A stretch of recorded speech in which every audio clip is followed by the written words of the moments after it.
बच्चों, हमारा Newton's laws of motion वाला चैप्टर चल रहा था। तो न्यूटन्स लॉज ऑफ मोशन वाले चैप्टर में हमने बहुत कुछ कर लिया था, constraint of pulleys and string कर लिया था। आज हमारे पास कुछ क्वेश्चन है एच.सी. वर्मा जी की बुक के। तो देखिए, एच.सी. वर्मा जी की बुक के कुछ सेलेक्टेड क्वेश्चंस मैं करवा रहा हूँ। सबसे पहले मैं एग्जाम्पल 2 करूँगा पेज नंबर 71 पर। आप लोग पेज नंबर 72 पर, सॉरी पेज नंबर 72 पर देखना। हाँ, पेज नंबर 72 है। तो पेज नंबर 72 पर आप एग्जाम्पल 2 देखिए। बहुत अच्छा एग्जाम्पल है ये, मतलब मैंने सेलेक्ट किए हैं कि इन एग्जाम्पल्स को मैं करा दे रहा हूँ, जिससे आपके कंसेप्ट क्लियर हो जाएंगे, तो आपसे डीपीपी बड़े आराम से हो जाएगी। तो देखिए, ये एग्जाम्पल मैं पढ़ रहा हूँ। Two bodies of mass m1 and m2 are connected by a light string going over a smooth light pulley at the end of an incline, right?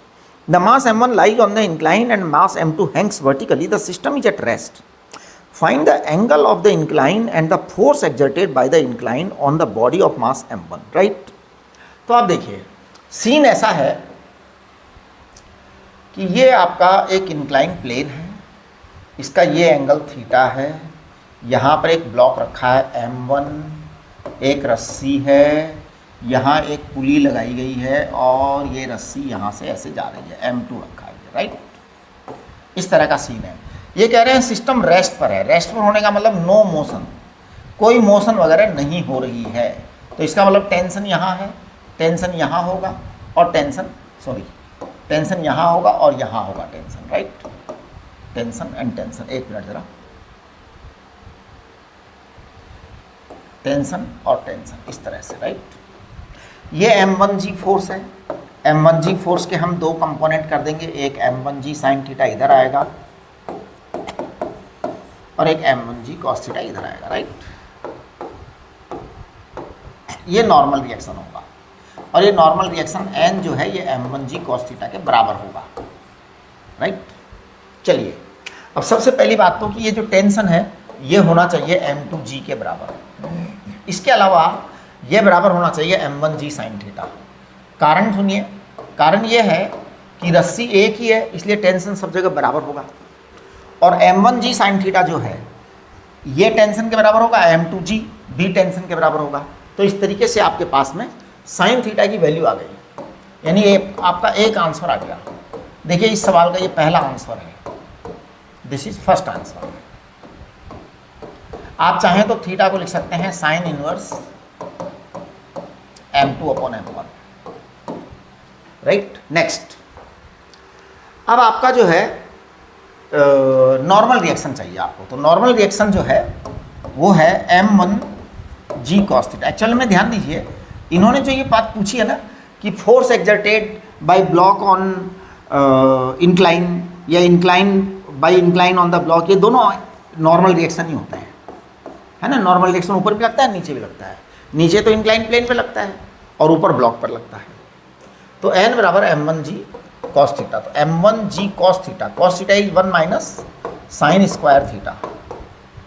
तो ये आ जाएगा m1g और under root 1 minus sine square theta बराबर m2 upon m1 का whole square. ये आपका answer आ गया सेकंड वाला। तो इसके दोनों आंसर आ चुके हैं आपके। ये आपका क्वेश्चन नंबर 2 था। इसके बाद में हम एग्जाम्पल नंबर 5 करने वाले हैं। तो आप देखिए एग्जाम्पल नंबर 5। एग्जाम्पल नंबर 5 है 73 पेज पर, एच.सी. वर्मा जी की बुक है। तो ध्यान दीजिए क्या है, with what acceleration a should the box of figure descend so that the block of mass m exerts a force mg/4 on the floor of the box। ये देखिए जी, एक बॉक्स है, यहाँ पर बड़ा बॉक्स है। इस बॉक्स के अंदर एक ब्लॉक रखा गया है।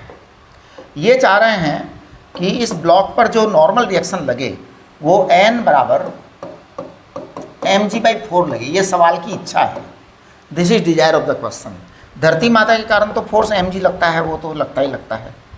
ये बॉक्स जो है नीचे आ रहा है a एक्सीलरेशन से। तो मैं बड़ा सिंपल सा इसको कर दूंगा। mg क्या है, नीचे की तरफ फोर्स है, n ऊपर की तरफ है। तो हमें नीचे वाला फोर्स ज़्यादा चाहिए, क्यों? क्योंकि अल्टीमेट जो मोशन हो रही है डाउनवर्ड हो रही है। तो mg है, n आपका माइनस ये mg/4 दे रखा है इन्होंने और बराबर ma। तो आपका a आ गया डायरेक्ट, a बराबर आ गया है 3g/4। ये बड़ा ही आसानी से जो है ये आपका आंसर होना चाहिए। जब a बराबर ये होगा तो यहाँ पर mg/4 आएगा। चलिए आगे बढ़ते हैं। ये एग्जाम्पल नंबर 5 हुआ। अब एग्जाम्पल नंबर 6 पर आ रहे हैं हम। देखो एग्जाम्पल नंबर 6 देखिए आप। एग्जाम्पल नंबर 6 है, ये एक यहाँ पे पुली है, एक ब्लॉक रखा हुआ है ना। ये कह रहे हैं फोर्स F लगाया गया है पुली पर, तो जो है पुली का डिस्प्लेसमेंट अगर x है तो ब्लॉक का डिस्प्लेसमेंट 2x होगा। ये हमें एक तो प्रूव करना है, दूसरा acceleration of the block and acceleration of the पुली दोनों फाइंड आउट करने हैं। तो देखिए बड़ा छोटा सा सवाल है,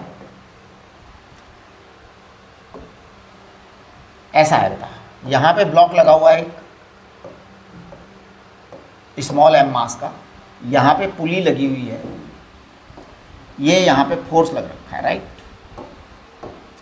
ये टेंशन T मान लेते हैं हम, रस्सी एक ही है ना, एक रस्सी ही है केवल, तो टेंशन T, राइट।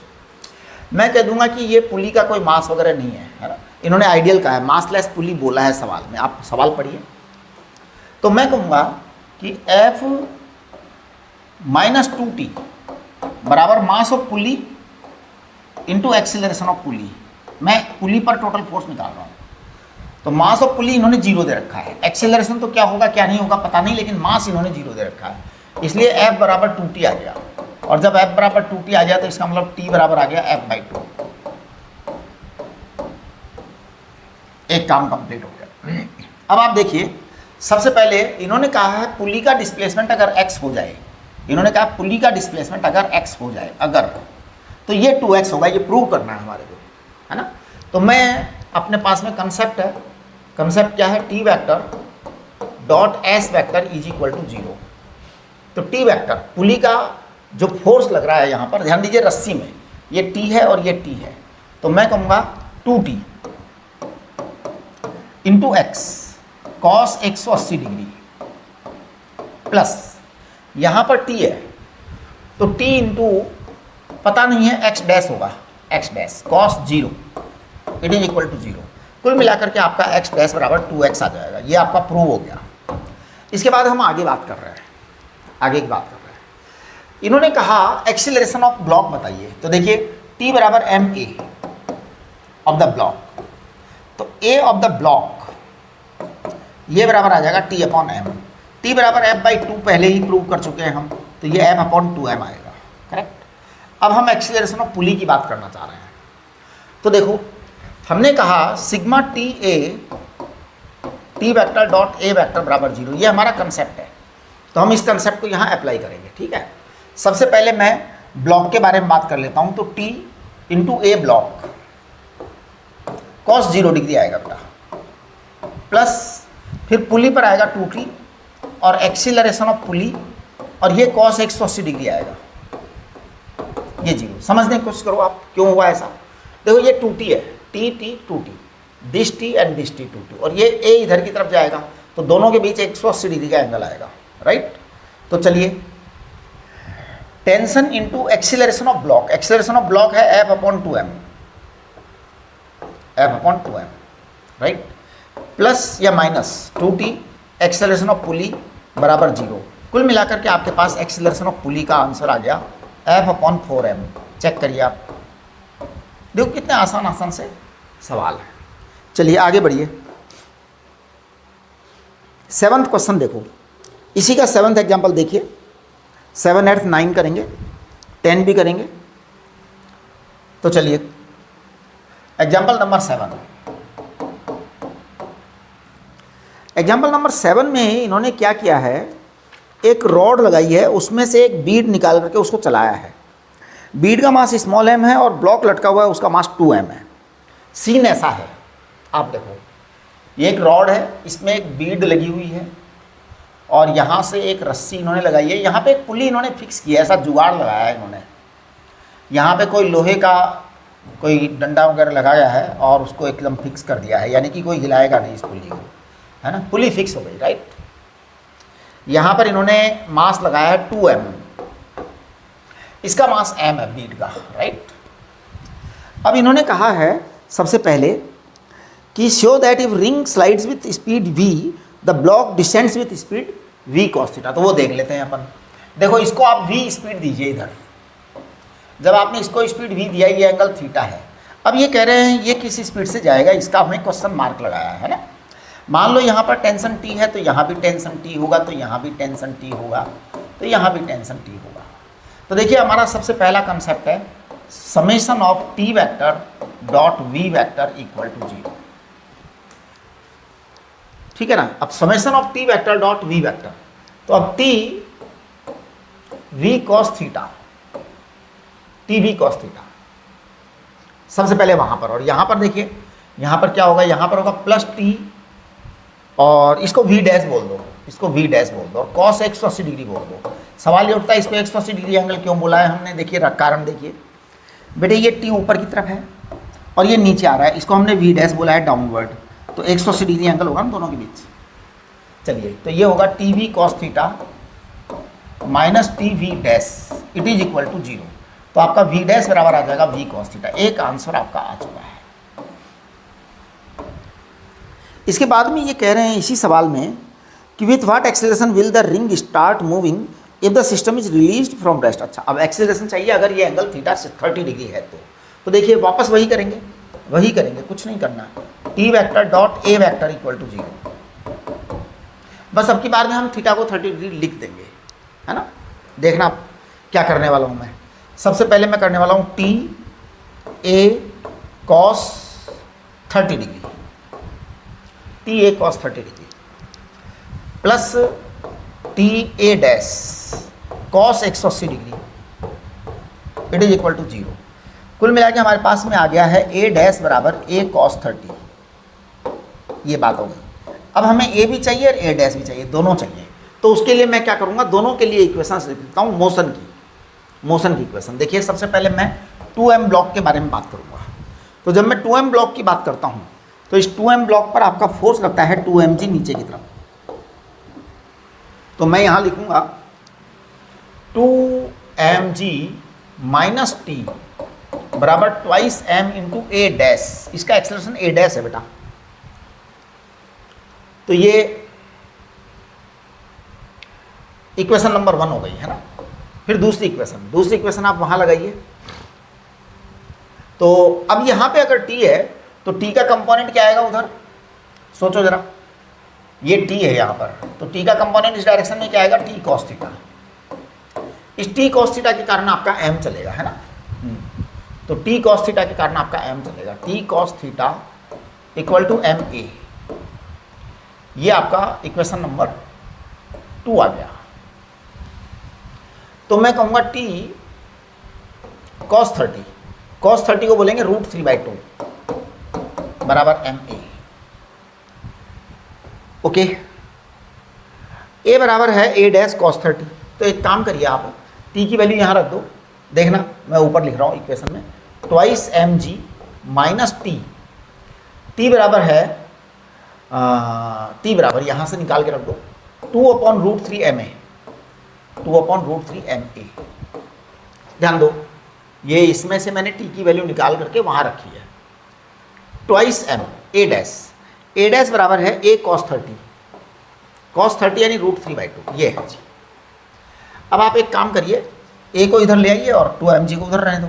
m से m तो उड़ाई दो आप सारे, इसमें तो कोई दिक्कत ही नहीं है हमारे को, है ना। तो इसको हम g लिख सकते हैं, इसको हम लिख सकते हैं -1/√3a, और इसको लिख सकते हैं a √3/2। ऐसा हमारा कार्यक्रम हो गया। सबसे पहले हमारे पास a की वैल्यू आने जा रही है। तो देखो a की वैल्यू क्या आ रही है, g बराबर a आप कॉमन ले लीजिए √3/2 प्लस 1/√3। तो आप चेक करो ये क्या आ गया। मैं a को तो कॉमन ले ही रखा है, √2√3 को एलसीएम ले लीजिए आप। 2√3 जब आप एलसीएम लेंगे तो यहाँ पर ये आ जाएगा 3 आ जाएगा, प्लस यहाँ पर आ जाएगा आपका 2। देखना 5 आ रहा है क्या। तो ये a बराबर आ जाएगा, a बराबर आपका आएगा 2√3 g/5। आप चेक करें, है ना। चलिए जी, तो a बराबर 2√3। अब ये जरा g की वैल्यू 10 रखनी है या क्या रखना है, ये चेक कर लो आप। g बराबर ऐसा कुछ, कभी कभी ये क्या दे देते हैं g की वैल्यू 9.8 स्पेसिफिकली, फिर हम बदल नहीं सकते। ऐसा कुछ इन्होंने बोल तो नहीं रखा, सवाल में ऐसा कुछ बोला नहीं गया है कि 9.8 है क्या है ना, तो फिर हम 10 ही रख देते हैं। बोल देते तो हम 9.8 रख देते, हम तो क्या है 4√3, यानी ये 6.8 के आसपास आएगा। देखना a = 6.8 मीटर पर सेकेंड स्क्वायर, ये आएगा। चेक करिए आपका आंसर, यस वही है। अच्छा, इन्होंने जी को 9.8 रखा है ये जी 9.8 रखा है इन्होंने, इसीलिए वो थोड़ा सा कम आ रहा है इससे आंसर, इससे थोड़ा कम आ रहा है ना आंसर। वो 9.8 6.78 आंसर दे रखा है, वो इसलिए क्योंकि जी 9.8 रखा है इन्होंने, राइट। ये आपका, तो देखिए इस सवाल में हमने क्या किया है, कुछ नहीं, 2 बार हमने वो लगाया formula T vector dot V vector और हमने रिजल्ट निकाल दिए। तो ये आपका क्वेश्चन नंबर क्या था, 7 था। अब क्वेश्चन नंबर 8 देखिए आप, please look at the question number 8। Example 8 देखो आप, एग्जाम्पल 8 है पेज नंबर 76 है शायद, नहीं 74 है, 74। देखो जी, ये क्या है, एक पेड़ है, कोई पेड़ तो होते ही है ना बहुत सारे। अब उस पेड़ से यहाँ पे कोई डाली है, एक डाल है ना, पेड़ की डाल होती है ना, ब्रांच ऑफ द ट्री। अब यहाँ पर इन्होंने एक इस तरह से एक धागा बांधा है, यहाँ पर एक इन्होंने रस्सी से एक कील बांध करके और उस कील को यहाँ पर दबा दिया है, मतलब कील ठोक दी है उसके अंदर, दिस इज द नेल, है ना, ऐसे इन्होंने ठोक दिया है।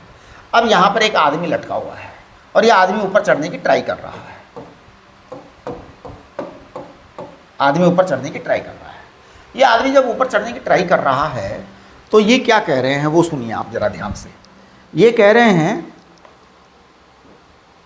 कि it makes angle 30 degree with the ground. अच्छा देखो जी, ये एंगल इन्होंने 30 डिग्री दे रखा है, तो फिर हमने तो ये तो बहुत बड़ा एंगल बना दिया। 30 डिग्री दे रखा है बेटा, अब इन्होंने दे रखा है तो अब इसको 30 डिग्री मानेंगे हम, राइट।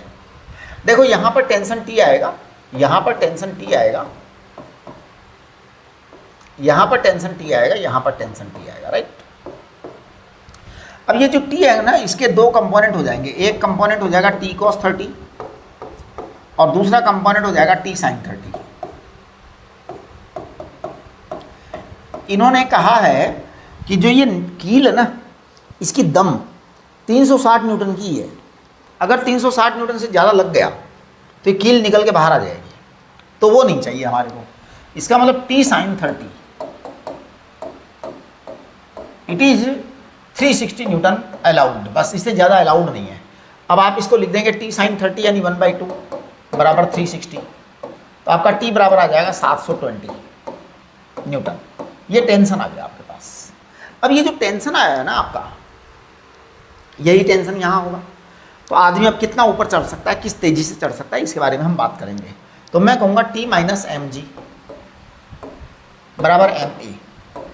टी बराबर है 720 न्यूटन, आदमी का मास है 60 किलोग्राम, जी बराबर 10 रख देते हैं, एम है 60, ए बराबर पता नहीं। यहाँ से 720 में से 600 आजकल जाते हैं तो 120 बचते हैं, तो ये 60 ए आ गया, ए आ गया, तो ए बराबर है 2 मीटर पर सेकंड स्क्वायर।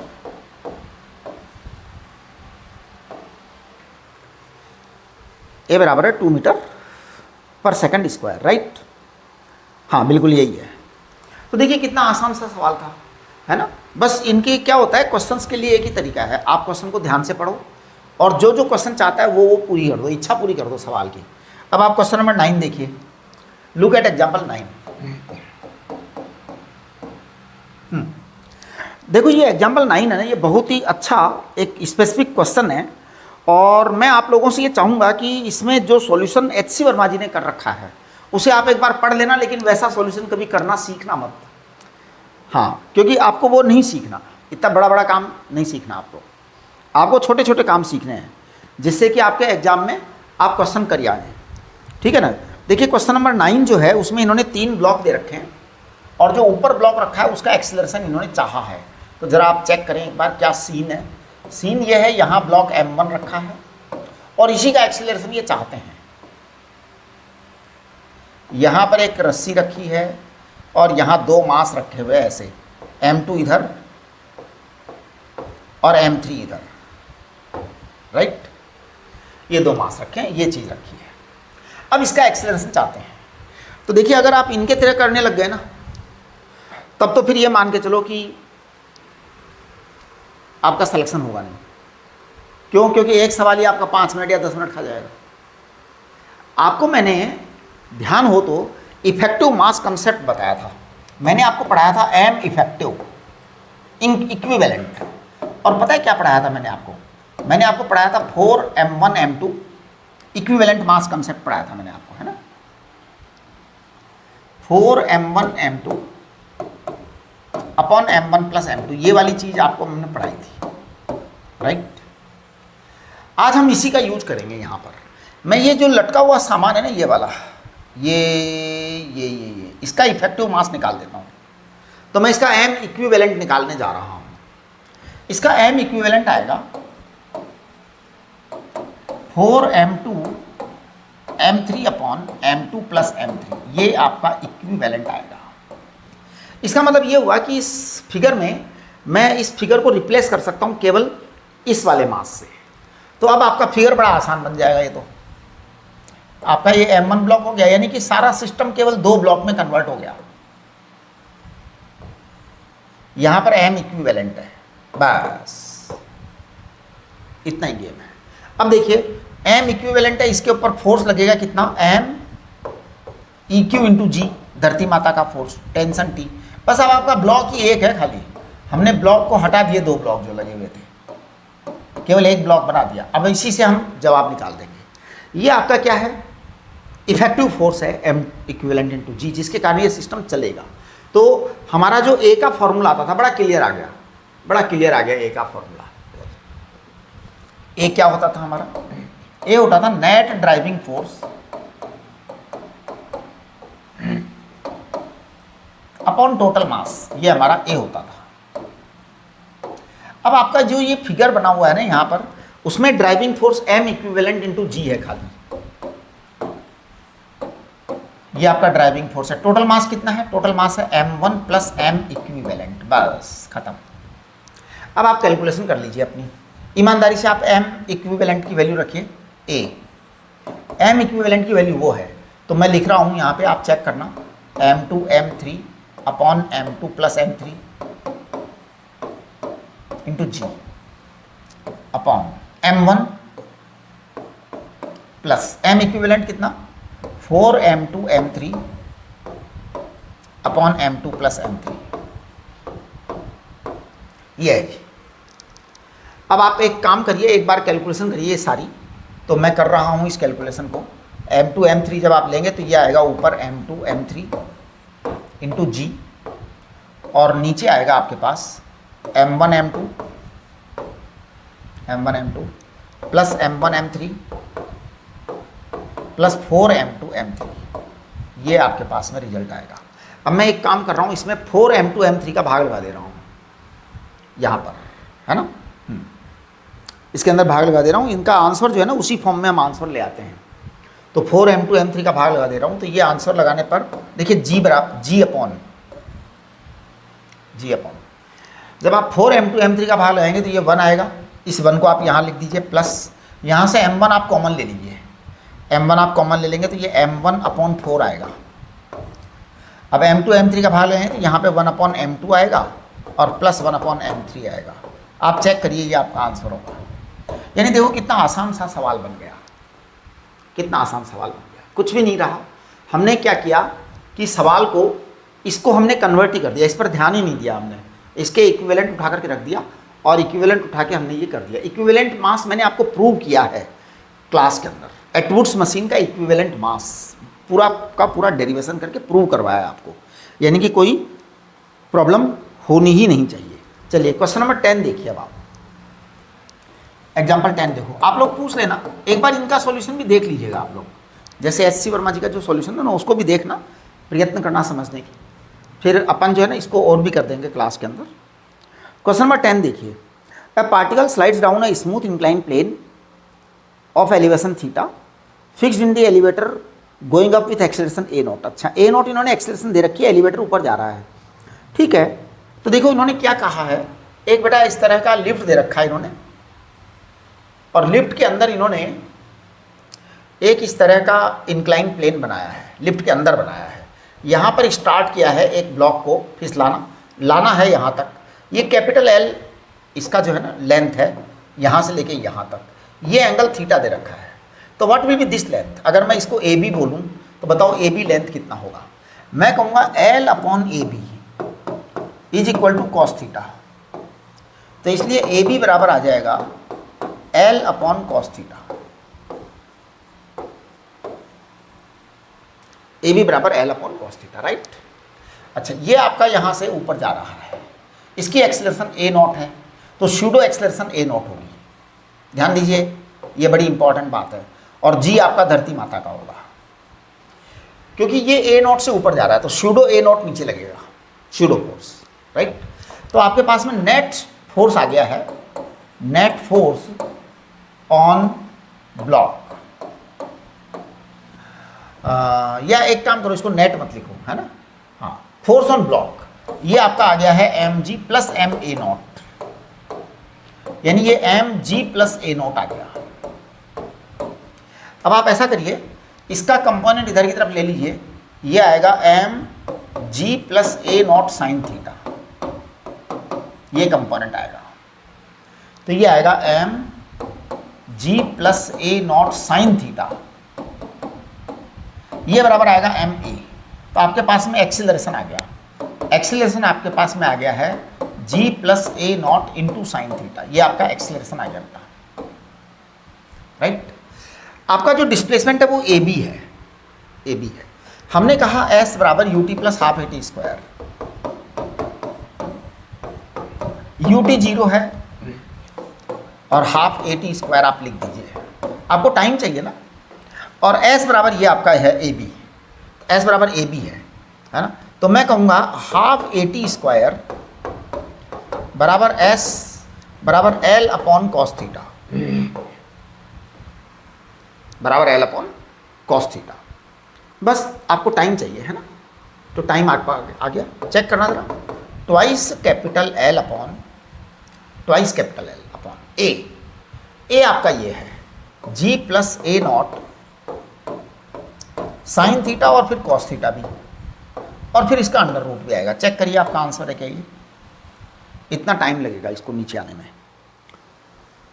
हाँ बिल्कुल यही है, यही आपका आंसर है, ठीक है। चलिए क्वेश्चन नंबर 11 देखिए, लुक एट एग्जाम्पल 11।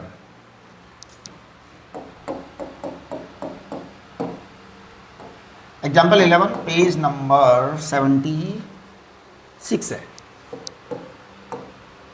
इस एग्जाम्पल 11 में क्या कर रखा है इन्होंने कि एक ट्रायंगुलर वेज है और सब सरफेसेज फ्रिक्शन लेस हैं और उसके ऊपर एक स्मॉल एम रख दिया।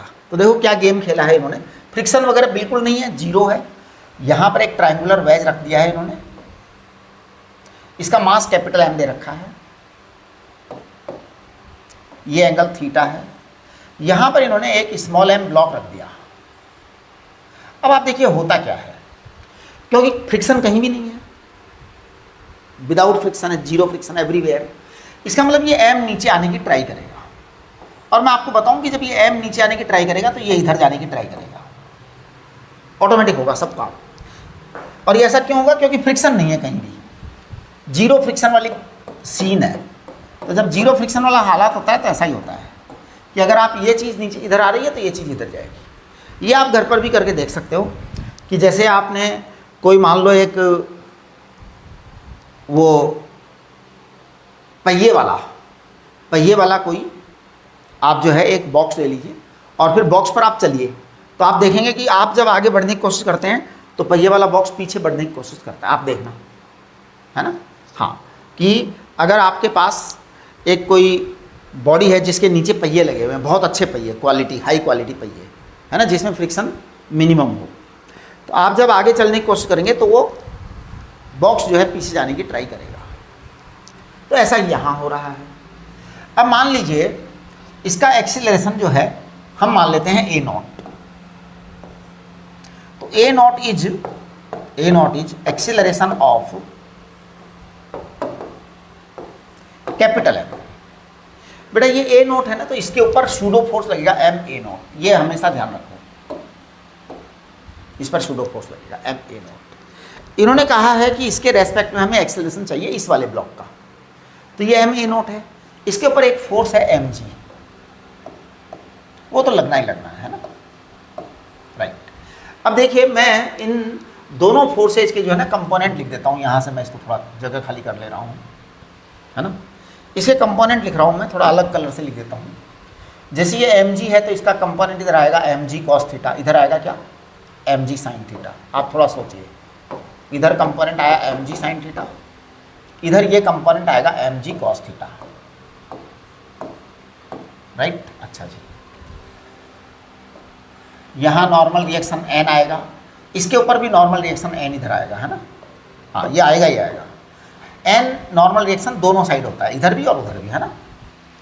चलिए अब आपका ये जो एम ए नॉट है ना, इसका एक कंपोनेंट आप इधर करिए, एम ए नॉट का एक कंपोनेंट, तो ये आ जाएगा M A naught cos theta, और उधर चला जाएगा ये M A naught sine theta, right. चलिए अब हम क्या कर रहे हैं, सबसे पहले हम इस बड़े वाले ब्लॉक को चेक करते हैं, है ना। हाँ तो बड़े वाले ब्लॉक को चेक करने के लिए मैं क्या कर रहा हूँ कि बड़े वाले ब्लॉक का डायग्राम अलग से बनाते हैं।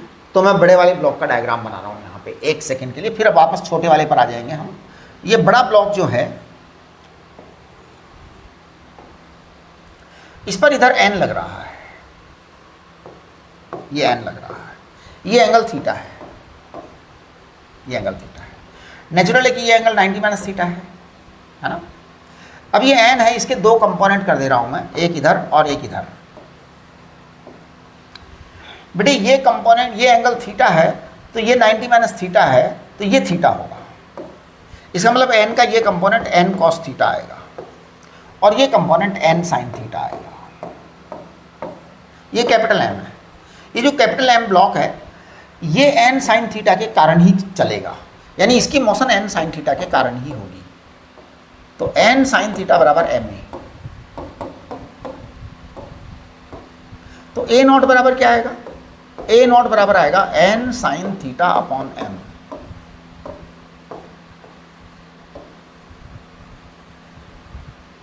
ये आएगा ए नॉट, ए नॉट बराबर N sine theta upon M. ठीक है, ये चीज आ गई। जब आपके पास में ये चीज आ गई, ए नॉट बराबर M N sine theta upon M, तो अब हम बात करते हैं कि जो आपका छोटा वाला ब्लॉक है उसका क्या हाल चल रहा है। तो आप इस ए नोट को तो यहाँ रख दीजिए, चुपचाप देखो रख करके लिख लीजिए, क्योंकि it is very important result, N sine theta upon capital M, right. Actual में हमें चाहिए क्या, हमें इसका एक्सेलरेशन चाहिए छोटे वाले का, बड़े वाले का चाहिए नहीं, है ना। लेकिन हमें बड़े वाले को रिप्लेस करना पड़ेगा अभी, क्योंकि ये ए नोट इस पर फोर्स लग रहा है ना, इस ए नोट को रिप्लेस करना पड़ेगा, तो उसका कोई इलाज चाहिए, कुछ जुगाड़ चाहिए ना।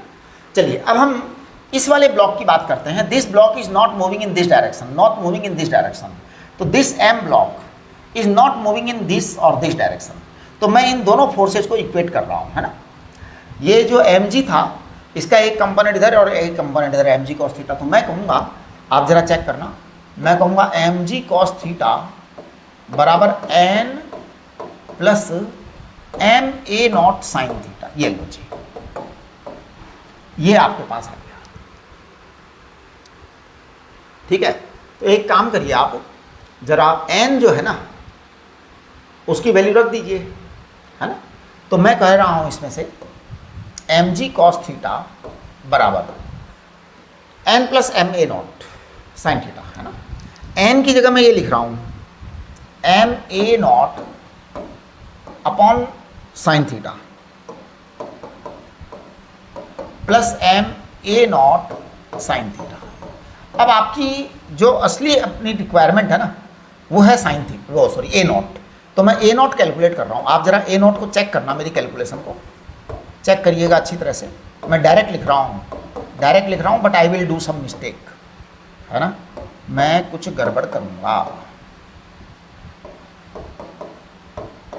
चेक करना। देखिए एक बार यहाँ तक के स्टेप सारे चेक कर लीजिए। हमने क्या किया, इसको ए नॉट एक्सेलरेशन से चलाया तो इस पर सूडो फोर्स लगा, कंपोनेंट कर लिए हमने, एम जी के भी कर लिए, ए नॉट के भी कर लिए, हमारे पास कंपोनेंट्स आ गए, राइट। सबसे पहले हमने बड़े ब्लॉक पर विचार किया। बड़े ब्लॉक पर जब विचार किया तो इस पर एन लग रहा था, एन के दो कंपोनेंट हो गए, N cos theta, N sine theta. इस एन साइन थीटा के कारण ही ये मोशन करता है। जब एन साइन थीटा के कारण मोशन करता है तो ए नॉट बराबर N sine theta upon M आ गया, एक काम कंप्लीट हो गया। इसके बाद में हमने क्या किया, जो है ना ऊपर वाला जो छोटा ब्लॉक है उसको हमने परपेंडिकुलर डायरेक्शन में बैलेंस किया। परपेंडिकुलर डायरेक्शन में बैलेंस क्यों किया, क्योंकि उस डायरेक्शन में कोई मोशन नहीं हो रही है ना। तो ये चीज़ें आ गई अपने पास, हमारे पास ए नोट की वैल्यू आ गई कुल मिलाकर के, है ना। कुल मिला के आपको इस ए नोट की आवश्यकता नहीं है, इसके बगैर भी आपका काम चल रहा है, क्योंकि हमने क्या किया, एन को रिप्लेस कर दिया तो हमारा काम हो गया। अब हम बात करेंगे छोटे ब्लॉक की मोशन की, जो कि सबसे इंपॉर्टेंट पार्ट और वही इस क्वेश्चन का आंसर है। ये दो फोर्स लग रहे हैं, इन दोनों फोर्स के कारण ये ब्लॉक नीचे की तरफ आएगा। तो मैं लिख रहा हूँ, आप जरा चेक करना, मैं लिख रहा हूँ एम, ध्यान देना, M A naught cos theta plus M G sine theta बराबर M E. This is our answer. बस आंसर यही है, एम से एम गया, एम से एम गया। आप ध्यान दो, ए नॉट के लिए मैं ये वाली बकवास लिखूंगा, तो चलिए थोड़ी देर बाद लिख देंगे, a naught cos theta plus g sine theta बराबर ए आ गया आपका। तो बस अब हम ए को, आंसर आ ही गया, यही आपका आंसर है, जी साइन थीटा प्लस ए नॉट कॉस थीटा। बेटा ए नॉट कॉस थीटा को बाकायदा आप ईमानदारी से लिखिए। तो मैं लिख रहा हूँ एम जी, एक कॉस थीटा वो है, एक कॉस थीटा यहाँ है, तो कॉस स्क्वायर थीटा लिख देते हैं, साइन थीटा लिख देते हैं, और नीचे आपका है capital M plus small m sine square theta, right. अब आपको कैलकुलेशन करनी है, little calculation we have to do, capital M plus small m sine square theta. आप चेक करिए,